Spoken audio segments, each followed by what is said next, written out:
The storm raged on outside, rain to hail and sleet. Inside, a child was born in the warmth of a well-stoked fire. The child was a boy. The mother and father were delighted to have a healthy son.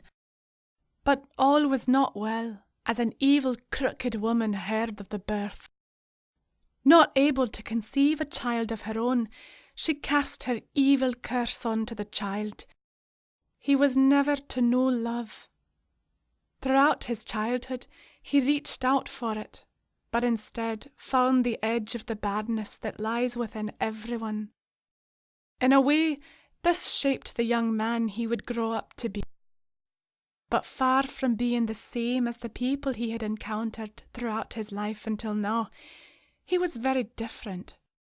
For all the times the curse had brought him pain, the living world all around had always offered compensation and wonder.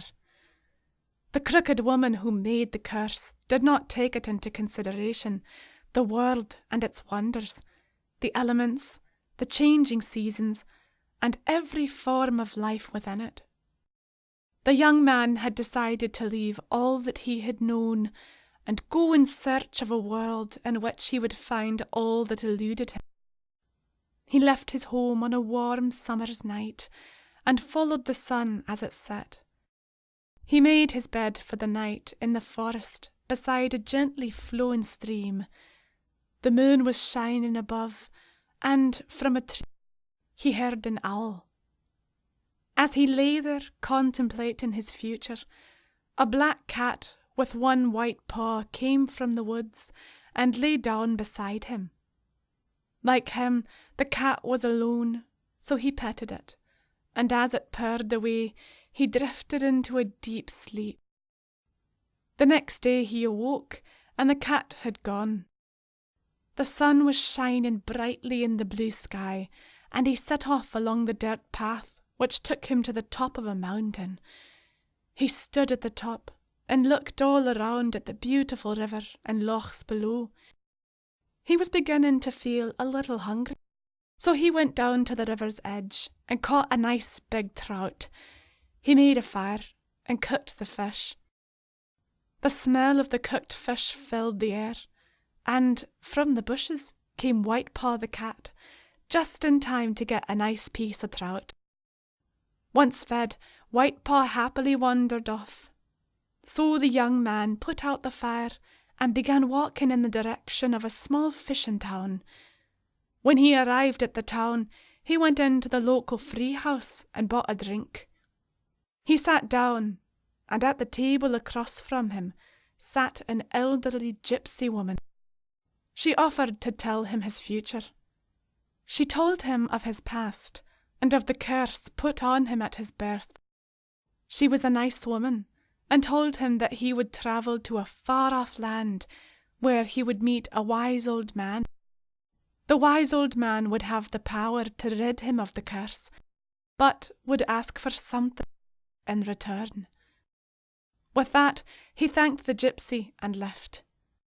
As he walked along the dockside, he saw a notice board looking for shipmates. A tall ship was in the water beside the dock. He went on board and secured his passage.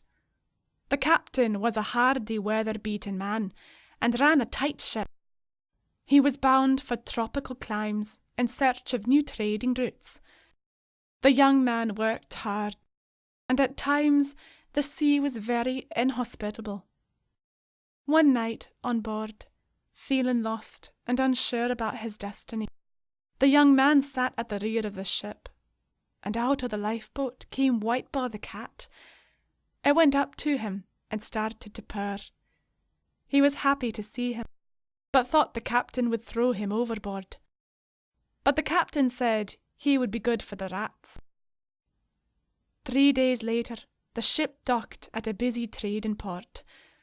There was a market there, selling goods from all over the world. The young man was fascinated and spent all day wandering around. Later that night, he went into a tavern and sampled the local drink. There was music and dancing going on all around. Through the crowd, he saw a beautiful woman dancing on the table. She looked at him and started dancing towards him. Her colouring was dark, with beautiful features. She smiled at him. The music faded into the background as she sat down beside him. They drank and spoke for about an hour. She then invited him back to her house. They left the tavern and went down an alleyway. They started to kiss. And out of the shadows 2 men emerged, brandishing clubs. They hit the young man about the head and body. He fell to the ground unconscious, and then they robbed him of the wages he had earned on the ship. It would appear he had been set up.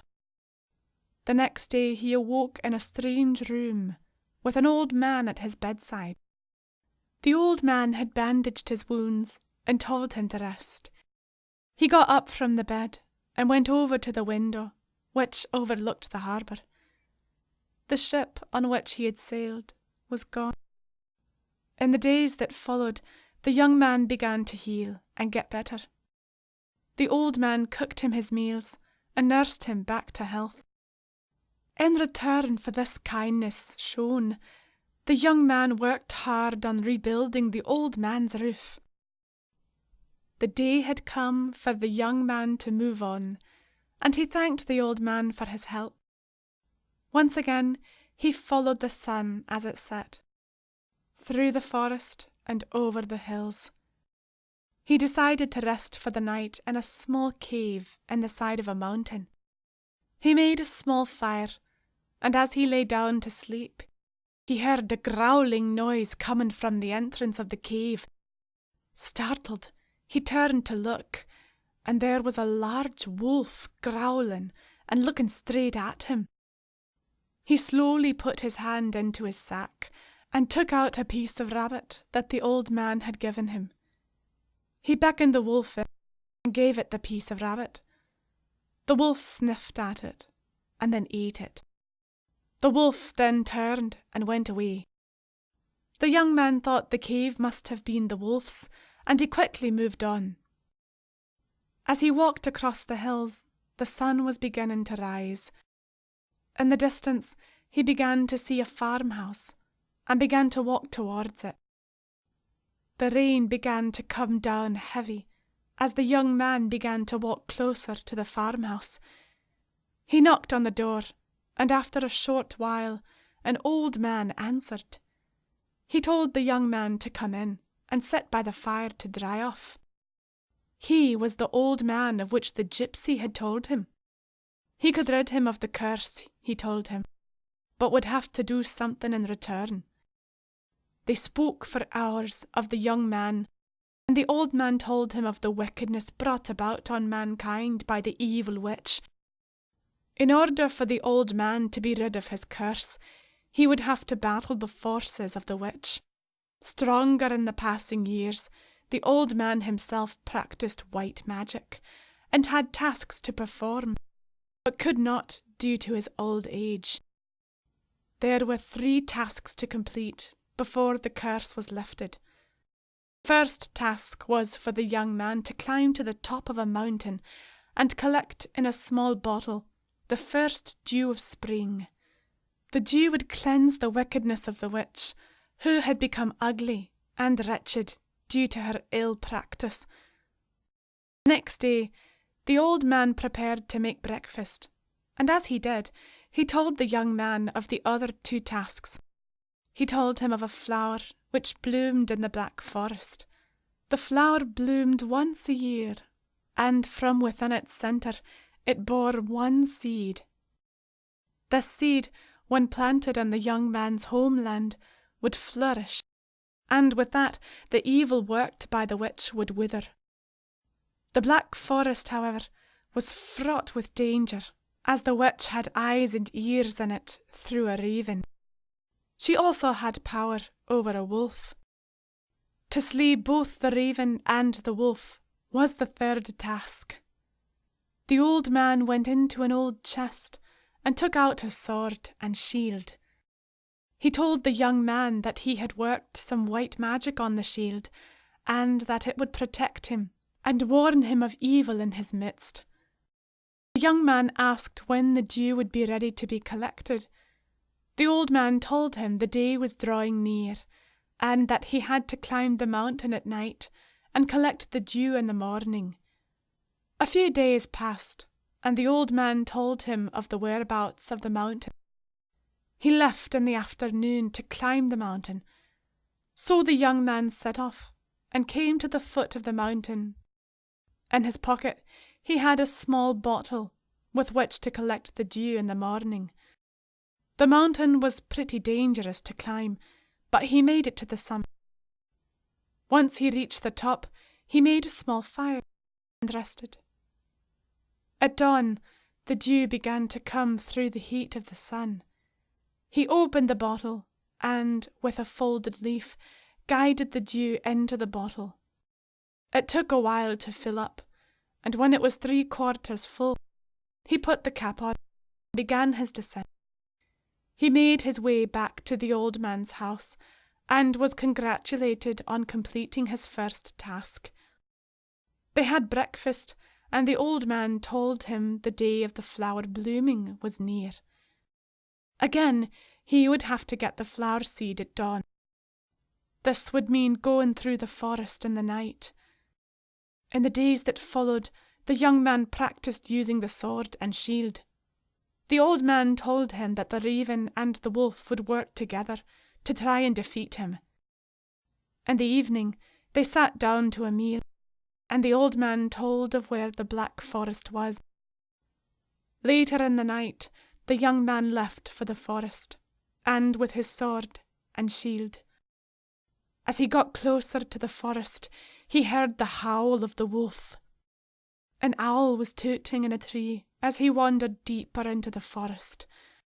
The branches of the trees were dark and crooked. A calmness was all around as he slowly walked to the clearing of where the flower was about to bloom. Again, he heard the howl of the wolf, this time closer. Just then, the raven flew out of the dark and tried to get at the young man's eyes. He fought it off with his shield, and then, as if the sword had a will of its own, it plunged straight through its body. Suddenly, the wolf came out from the trees and tried to get at the man's neck. Again, as if by magic, the sword went straight through the wolf instantly. Tired, the man lay down. The day was breaking, and he looked over at the flower. The sun shone through, and the flower began to bloom. He walked over to the flower and gently removed the seed within. The young man placed the seed in his pouch and started back towards the farmhouse. Again, the old man congratulated him on the completion of the tasks. The old man told him that his work in this land was over and that he had to go back home. He also told him that in order for the witch to be rendered powerless, the seed would have to be planted and watered with the dew from the bottle. After breakfast, they said their goodbyes, and the young man wandered back to the port in which he had arrived. Sitting in the bay was the ship on which the young man had sailed. He went and saw the captain, and he was happy to have him on board again. Bound for his homeland in the morning, he rested that night. The next morning he set sail. Later that night, the witch, who knew of the death of the wolf and the raven, cast a spell. The seas rised up, and the storm raged on. The lightning cracked on, and the rain poured down. The ship was knocked off course, and was wrecked against the rocks. The young man managed to get a hold of a crate and weathered the storm. The next day, the storm had passed, and the sea was calm. The young man awoke to find himself adrift on the sea, on top of a crate. He drifted for 2 days, and then he saw land. The tide took him onto the beach, where he lay and rested. He heard a dog barking in the distance, and a young woman calling on the dog. The barking got closer, and the dog ran over to him. The young woman ran over to see if he was all right. She took him to her parents' house and told them that she had found him lying on the beach. Tired and weary, they fed him and let him rest. He told them of the shipwreck and asked them where he was. He was hundreds of miles from home. He asked the young woman's father if he could work for him in return for a horse. He agreed, and for a few weeks he worked in the fields. Over those few weeks, the young woman grew fond of the young man. He told her of his adventures and of what he must do. The day had come for him to leave, and on his horse he set off for. The witch sensed that he had survived the shipwreck and was now plotting against him once more. The witch had a nephew who was half man and half ogre. He lived in the woods in which the young man would have to go through on his route home. She sent it to her nephew, telling him to kill the young man who would come through his woods on a horse. It was getting dark, and the young man had been riding all day, so he stopped and made camp for the night, just outside the ogre's woods. He was lying beside the fire, trying to get sleep, when he smelled a horrible stench. He turned around, and above him stood a 7-foot ogre with a big boulder in his hands. The ogre dropped the boulder, aiming for his head. He rolled away just in time, grabbed a piece of burning wood, and stuck it in the ogre's eyes. It let out a scream and ran back off into the woods. The young man mounted his horse and rode off again. He could hear the wailing ogre all the way. Once clear of the woods and the wailing ogre, he set up camp again and rested until morning.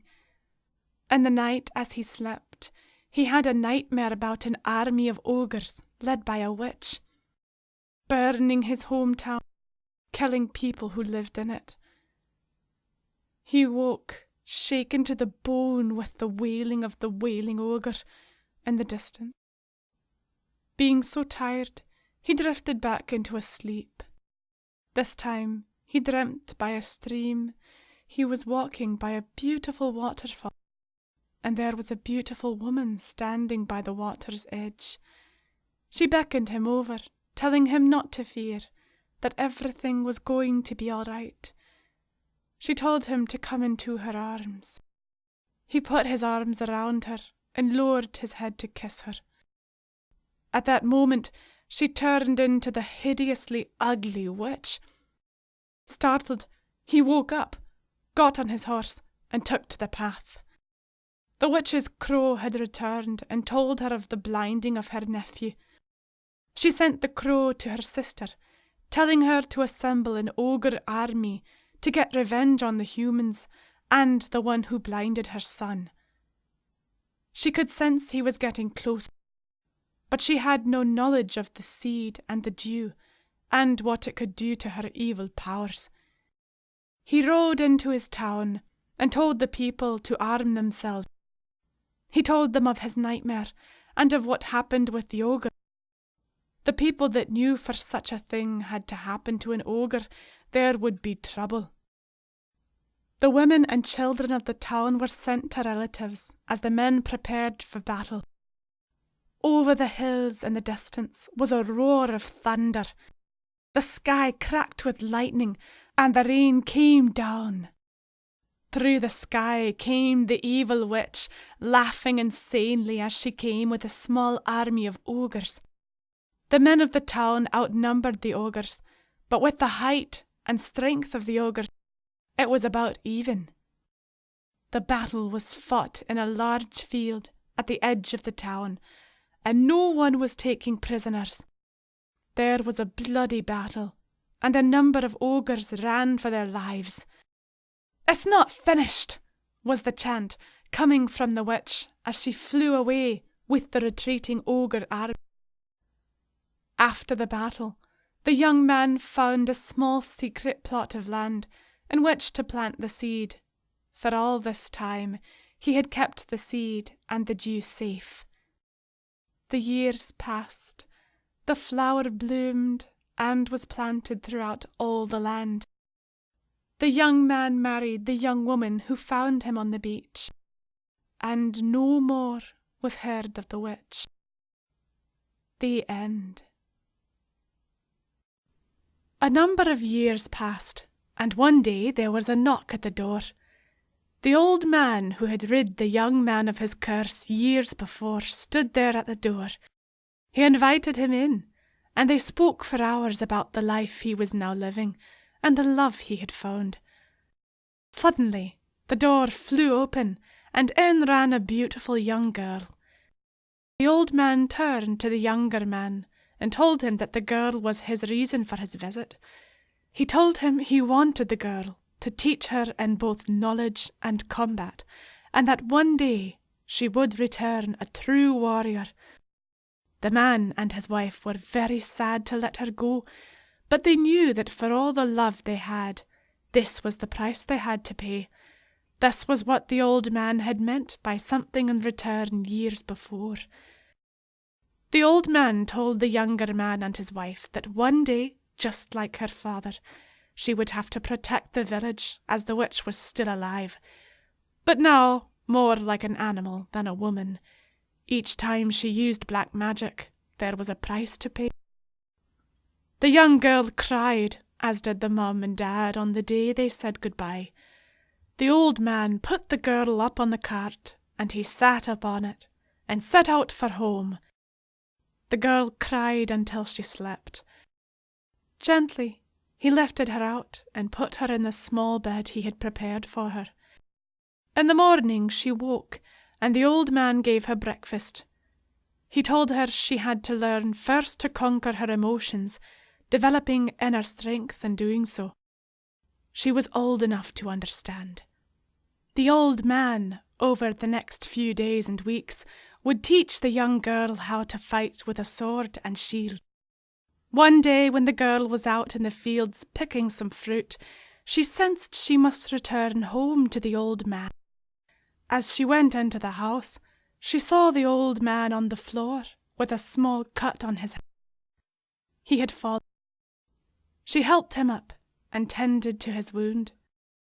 He told her of a potion that would restore the old man to the peak of when he was younger and much stronger, and that she would have to seek out Leonard, a man who was very, very old and big, and who had the knowledge that she was seeking. The best thing she could do upon meeting him was to prepare a meal for him that he would really enjoy. This would make him tell her where to find the potion. The old man told her that Leonard lived in the jungle, many miles away, and she would have to find him soon, as the old man was running out of time. The young girl took to the path on her horse and set out. The witch had heard of the young girl being prepared by the old man to help him, and so sent a raven to follow her, and every few days the raven would fly back to the witch, keeping her informed of the young girl's journey. One night en route, the young girl approached a fire burning with 3 men drinking beside it. She tried to peacefully carry on her journey, but they got rowdy and tried to grab at her.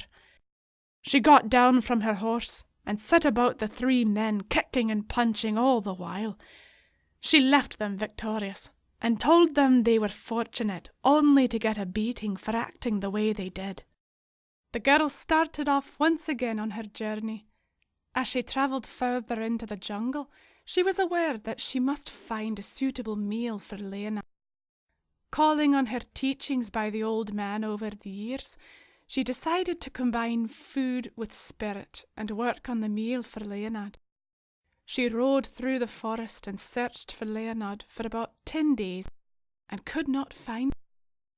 One night, by the light of the moon, she sat and cried because she felt lost and that the search was hopeless. Just then, she felt a gentle hand on her left shoulder. It was Leonard, telling her not to cry and to follow him back to his secret place in the heart of the jungle. He was a giant of a man, living at one with his jungle. She asked him could he tell her of the place where the Legna lived. He smiled at her and asked her what meal she could prepare for him. Then he asked her why she was looking for the Legna. She told him of all the old man had told her, and all about her life until now. "I'm hungry," he told her, as they sat by the glowflower for warmth, listening to the birds singing in the trees. "Close your eyes," she said, "and picture before you in your mind's eye a table, and on it all of your favourite foods." He sat for a minute and prepared the table. She then told him to imagine picking up a piece of his favourite food, smelling it as he chewed down on it, and swallowed to feel it filling him up with joy and fulfillment. "Absolutely wonderful," he told her, "the best meal he had ever had." He was so impressed by the girl and of her knowledge that he told her of the whereabouts of the Legna. She turned around and Leonard was gone. It would appear he had vanished back into the jungle, and as if the place she was once at with the glowflower had gone. She rested until morning and went down to the stream for some water, then mounted her horse and went on her way to the place where the Legna lived. On reflection, she was so happy that she was on the right path. She was told by Leonard that she would have to go to a coastal mountain and find a cave about 2/3 up, and to climb to the cave and then go down within the cave all the way until she found a green pool of water. From there it led to a water-filled tunnel, of which she would have to be truly of virtue to hold her breath and reach. This is what protected the Legna, and anyone not of true virtue would perish. She started riding along the beach. There, in the distance, she saw the cave. All the while in the sky flew a raven, watching her every move. She sat looking up at the cave in the mountain and worked out her best plan of action. She had been riding all day and decided to rest, have some spirit, food, and face the cave at daybreak. The next day she began to climb the mountain, dangerous in some parts, but with a little luck and magic, she made it to the cave. Once inside the cave, she began her descent in search of the green pool, which would lead her to the Legna. She took a few breaths and then submerged herself into the water and began to swim through to the place of the Legna. The Legna herself was nearly as old as the planet, as she was formed at one with the planet. She had the water of spirit, which gave eternal life to all who took a sip of it. It ran down from the middle of the cave to the top into the blue pool. The Legna lived eternally in the beautiful blue pool. The Legna told the young woman of the properties of the water of spirit, and that there would be some who would covet it and prize it very highly. The Legna told the young woman that the water of spirit must be used wisely, and to restore Mother Earth to the way it once was, with every living thing on the planet living in harmony, being nourished by the abundance sent from the source of the universe. The young woman fully understood the situation, knew she had much to do, but was fully confident with the fire in her heart. The Legna could only be described as half angel and half mermaid. Because she was of such beauty and form, she told the young woman that from time to time throughout the ages she would go out and view the world, both sea and land, to see what was really going on and what impact mankind was having on the earth. The young woman was gifted a small bottle of the spirit of life and told which way to go in order to exit the pool. Again, it was a submergence of faith, and only with this knowledge instilled in her mind, still holding true virtue free from corruption, she began her swim under the cave, out of the pool. As she surfaced outside the cave and into the open ocean, she was met by dolphins coming up to her and then doing flips in the sky and diving back into the water. She had never seen this before, but felt the joy and love. They led her back to the beach where she left her horse, and as she emerged from the water, she occasionally looked back upon the dolphins, smiling all the while. She walked back to her horse that was tied up to a tree. She took the horse by the reins and walked towards the forest, and she began to dry off by the heat of a glowflower. She fell asleep, and then heard this voice saying, "I will give you all I have in the pot for what you've got." Startled, she stood up and looked all around. Again the voice, "I will give you all I have in the pot for what you have got." She could clearly hear the voice, but see no one. Then she looked behind her and saw a little gold man. He looked at her and smiled.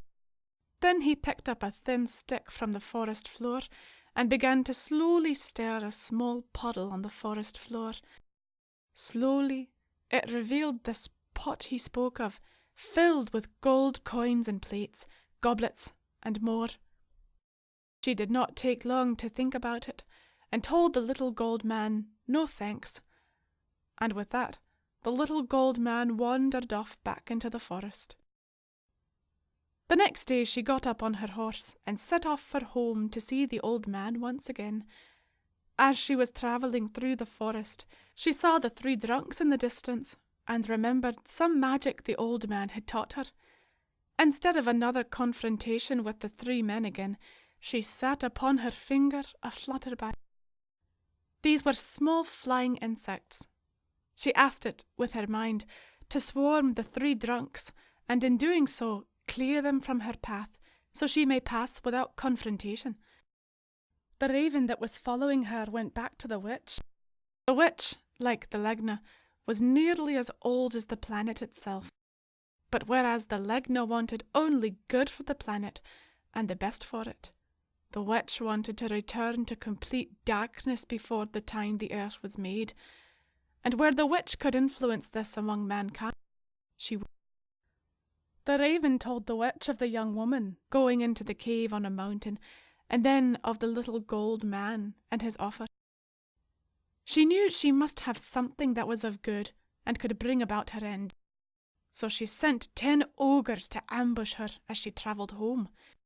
The spirit of life she had on her possession, along with the magic she already knew, might just be enough to get her.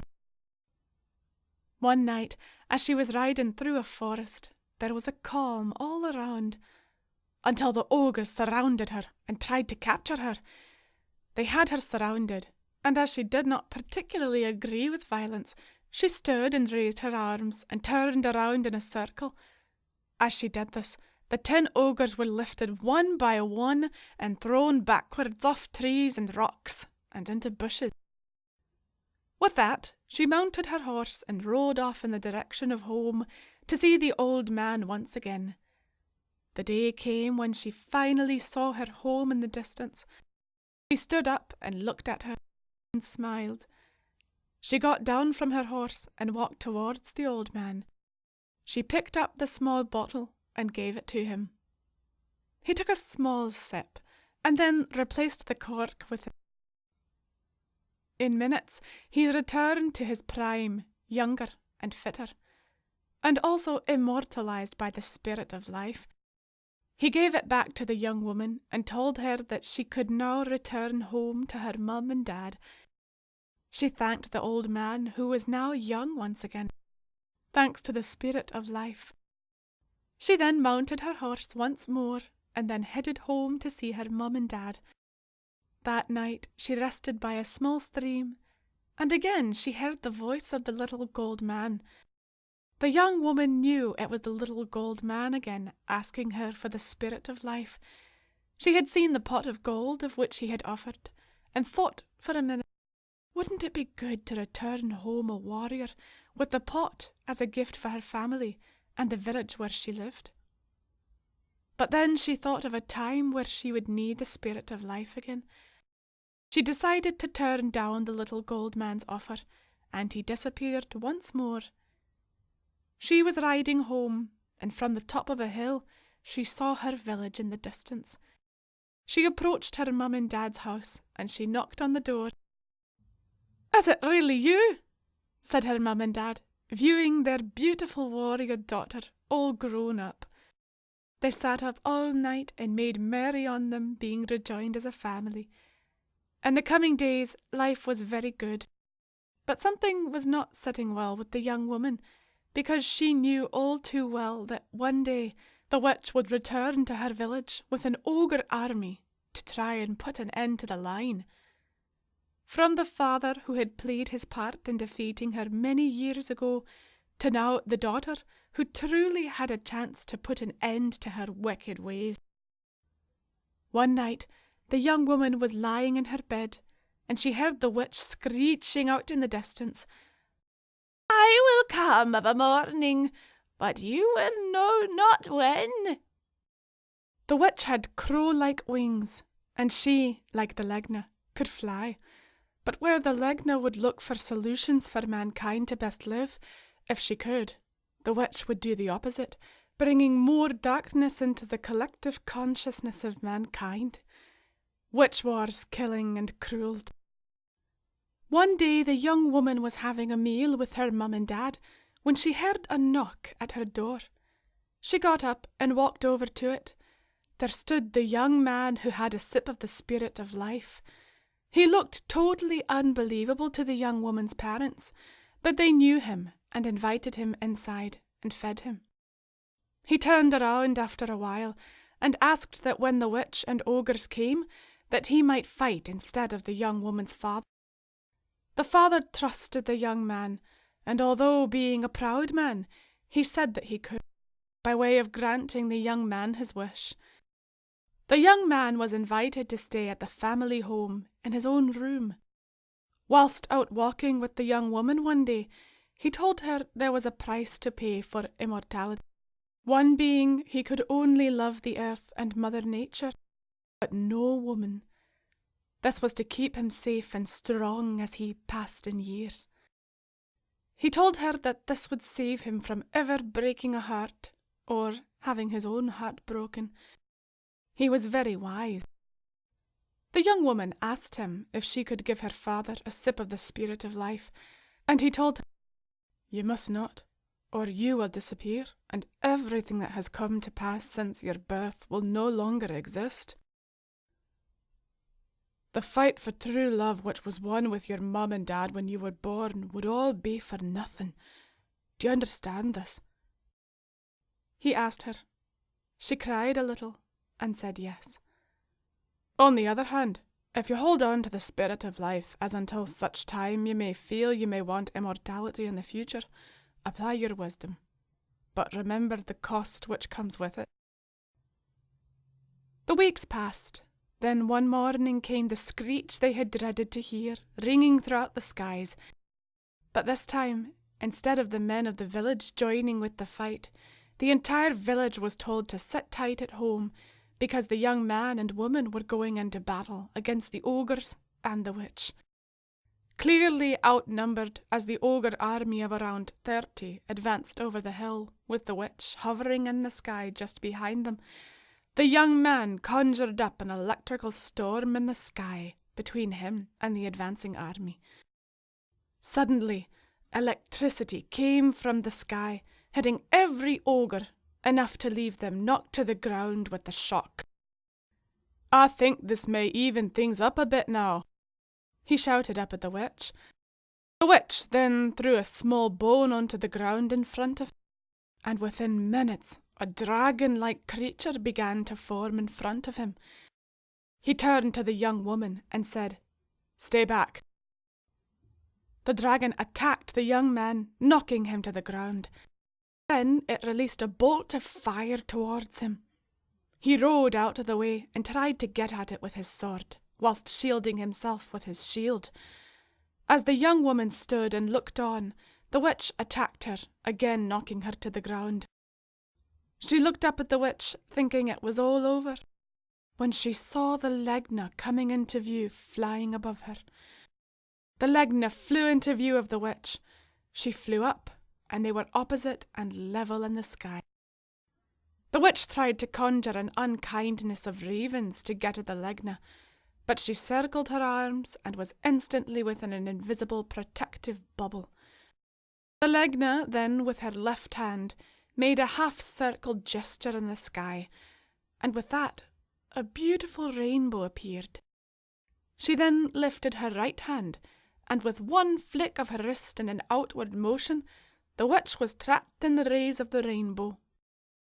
Meanwhile, the young man was still trying to stay out of the way of the dragon and the balls of fire. The dragon was not bad, but it was bewitched and only knew to the will of the witch. The Legna flew down to the dragon, and it looked up at her. She hovered in the sky, and a bright light was clear to see in the centre of her heart.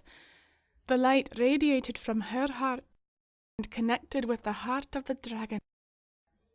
The light got more intense, and when it dimmed down and there was no more light left, standing in place of the dragon was a beautiful white eagle. It let out a small screech and then took to the skies. The young man and the young woman came together and looked up at the Legna. She told them that they had both done really well, and that they must continue together to travel the earth, bringing blessings to many people by helping and educating them. The witch, who was suspended in the rainbow, was begging the Legna to let her out of the grip of the rainbow. The Legna made the witch promise to take her ogre army and trouble the young man and woman, and also the people of the village, no more. The witch promised, and whether or not she could be trusted to fulfill her promise, the Legna let the rainbow disappear and set the witch free. The ogre army now came to their feet and walked off over the hills and into the distance, with the witch flying overhead. The Legna looked at the young woman and man, and then flew away. The young man and woman stood there in awe of what they had just witnessed.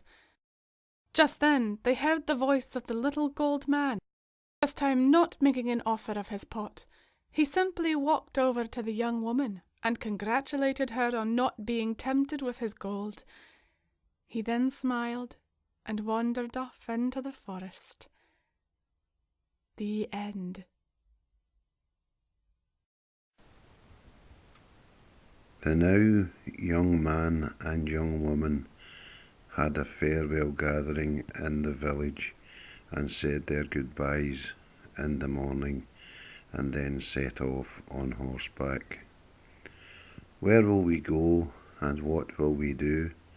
the young woman asked the young man. "I feel drawn to follow the sun, as the sun shines on everything on the planet that may need our help. This world is corrupt, and people are slow to awaken to mankind's true potential to live as one, eradicating poverty and slavery and everything else that causes man and woman to live in such a way." The young man could contact telepathically with the Legna, and the Legna told him of a land where there were people treated as slaves under a misled and deceived ruler by an evil sorcerer, and gave his people very little, and made his people build statues in his honour and likeness to be worshipped. She told him they must travel there and help free the people, but the sorcerer was wicked and had other ideas. The young woman always carried the spirit of life on her person. The young man told the young woman of where they must go and what they must do, but did not tell her anything that she may fear. As the weeks passed on their journey, the young woman could not help but fall in love with the young man, but she remembered what he had told her, that his life could not permit him to love. He was at one with nature, and told her that when he sits in nature and calmly meditates, and communicates he is tuned in to a very subtle vibration within Mother Earth. At the end of the journey, they approached the kingdom and left the horses in the forest to get closer. They went up to the wall and climbed up onto it to have a look at how the people lived. The people were whipped and beaten into doing work for the ruler. They dropped down into the kingdom and met a slave. He was shocked to see them. He said, "You cannot be here. It is not safe for you. You are in great danger. Our ruler has a sorcerer and he will know you are in the kingdom." Just then 4 soldiers surrounded them, armed with swords. The slave disappeared before he was in any trouble.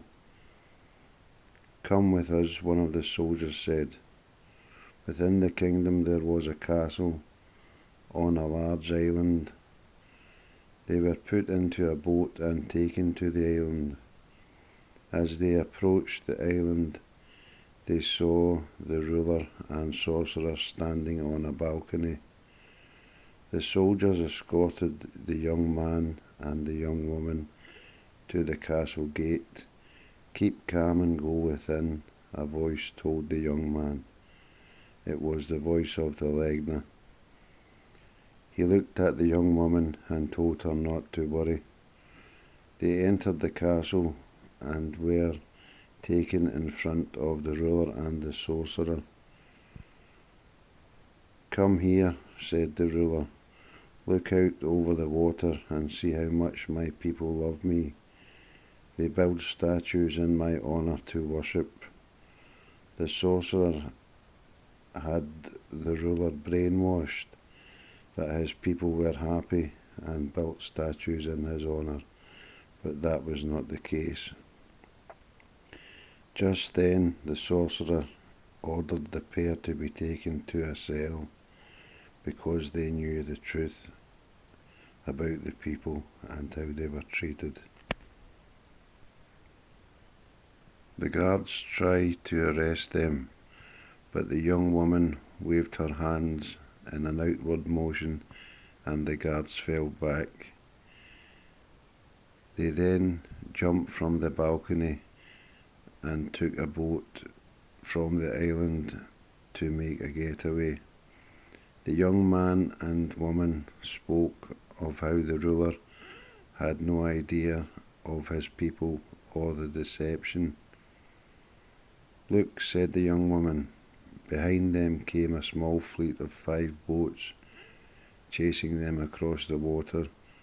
The boats were getting closer to the young man and the young woman's boat. Just under the water there appeared a large dew-whale. It was sent by the Legna. The dew-whale went under each of the boats and tipped them. The soldiers fell out and swam back to shore. The sorcerer was very wicked and kept all of the wealth of the kingdom for himself, as he was one day going to leave the kingdom and tell the ruler that the people were ready for his visit. He was very deceitful, and up until now he was the only one who held this knowledge. The young man and the young woman berthed the boat on the beach, quite away from the castle. They set up camp and the next day went back into the kingdom and met the slave again. The slave joined them in the boat and at nightfall they went back to the island. The sorcerer was trying to conjure up a dragon which would find the young man and woman to destroy them. When he looked into his vision pool, all he saw was the white flying eagle in the sky. He feared that he was losing his ability to deceive the ruler. It was quiet in a candlelit room, and the ruler sat on his throne. Behind him the sorcerer took out a dagger, and before he could kill the ruler, the young man entered through the balcony, followed by the young woman and the slave. "Stop," he shouted. "Look behind you." The ruler turned around and caught the sorcerer in the act of trying to kill him. "Guards!" the ruler shouted, and then the sorcerer jumped from the balcony. "Let him go," the young man said. "Leave him to us." The young man, woman, and slave were treated to a feast, and the slave told the ruler the truth about the people, backed up by the man and woman. The next day, the sorcerer arrived at the kingdom after leaving the island on a boat. As far as the soldiers knew, the sorcerer was not on the run from the ruler, so he told them to get a fleet together and go to the castle, because the ruler had been killed by the young man, woman, and slave. The slave had told the ruler of the people, and the ruler's guards were assembled to take him to the people to find out the truth. The ruler was appalled by the deception he was told of and wanted to see it for himself. They set off from the island, and as they did, they saw the sorcerer's fleet approaching on the water from the kingdom. "You may think there is a ruler amongst them," said the sorcerer. "Just kill them all." The sorcerer's fleet was around 100 strong, and the ruler's fleet was around 40 strong. Again in the water the dew-wheel began tipping over the sorcerer's fleet. One by one, again the soldiers fell into the water and began swimming back to shore. The ruler's fleet was approaching the shore, and the sorcerer assembled the army of soldiers along the pebble shore.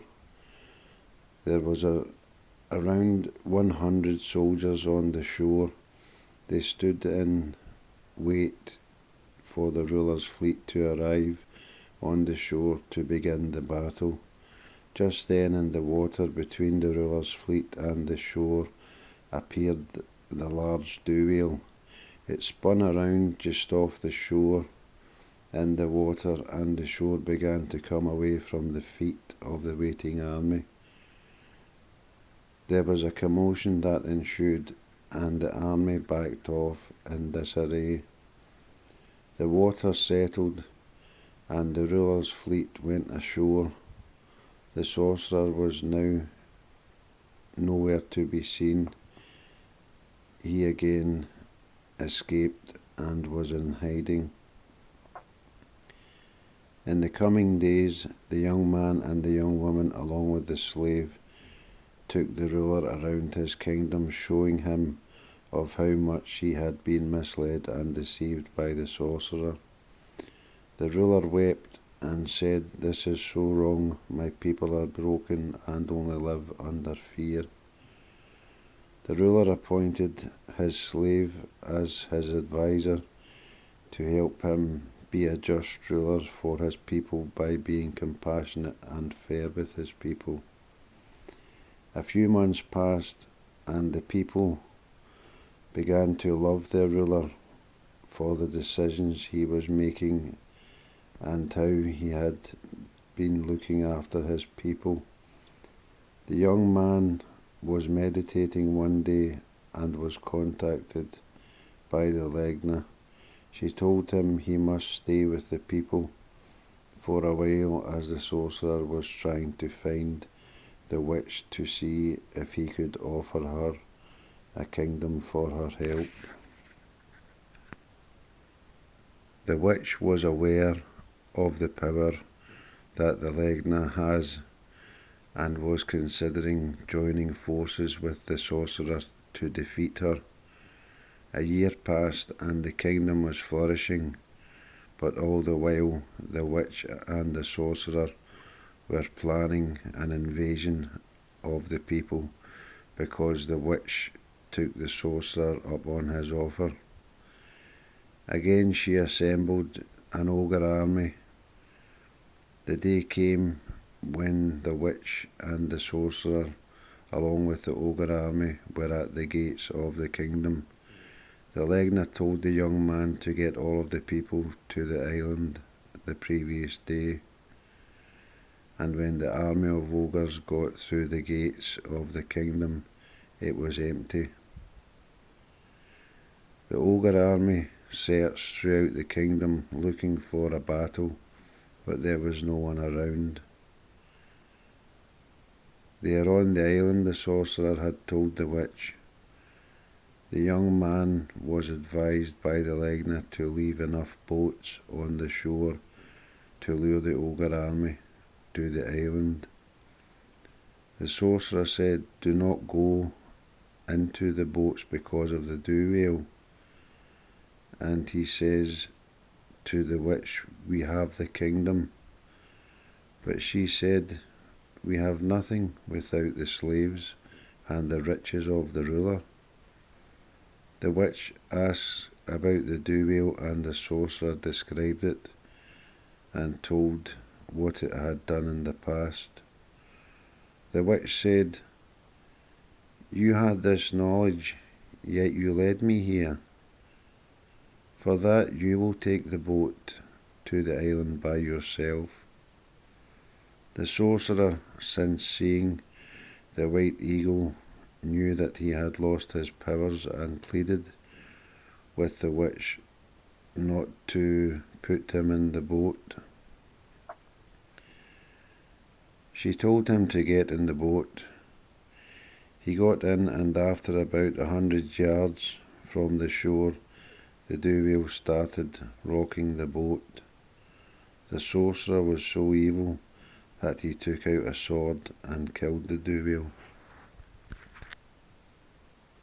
The Legna sensed the suffering of a creature of beauty and gentleness. The young man and young woman took a boat from the castle, and the young woman gave the dew-whale a small drop of the spirit of life.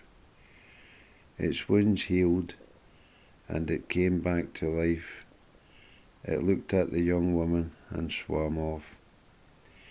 Just then the Legna appeared above the witch again. The Legna told the witch, "I warned you to leave this young man and woman alone." The ruler caught the sorcerer, and both the sorcerer and the witch were brought before the Legna and the ruler. "You two are very evil and must learn a lesson," the Legna said. Just then a bright sky blue light surrounded both the witch and the sorcerer. It got brighter, and when the light dimmed down, left standing was a young girl and a young boy, the witch and the sorcerer. The Legna turned to the ruler and said, "Please try to do your best to forgive them and raise them as your own, and they will turn out fine." The end.